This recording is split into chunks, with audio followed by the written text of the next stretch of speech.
Ļevčenko nepadosies, pasams viņam smuki. Zem arī korpusā, viņš ir tad īsts, skaists, iegriezt sitienu. Labi pastrādājis ar Ļevčenko, viņa treneris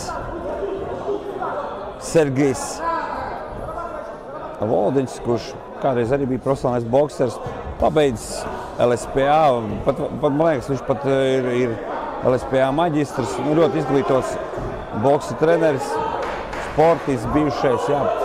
Viņš arī savā laikā, kad boksiem braucām uz īriju dažādām cīņām, Sergejs vienmēr rādīja sev no labākās pozīcijas, zina vairākas valodas, zina visu par boksu reāli. Viņš varētu teikt, ka viņš ir tāds nosacīts boksa zinātnieks.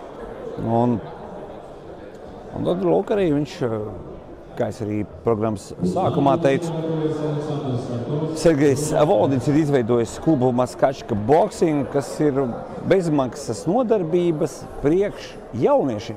Es nezinu, kādā vecuma grupā ietilp šie jaunieši, kuriem bija nodrošināts šie bezmaksas nodarbības, bet Sergejs vienmēr ir teicis boks bez maksas.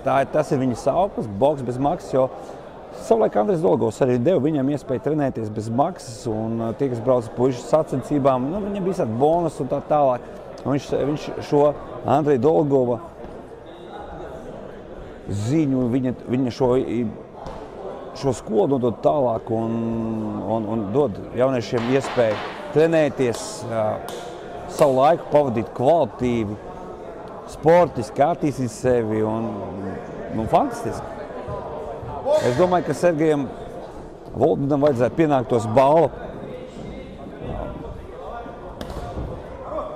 Tikai nezinu kādu. Es pieļauju, ka pirmais jau vajadzētu no Rīgas domas, un tad varbūt Latvijas lepnums. Es domāju, ka viņam mierīgi viņš atbilst šiem kritērijiem.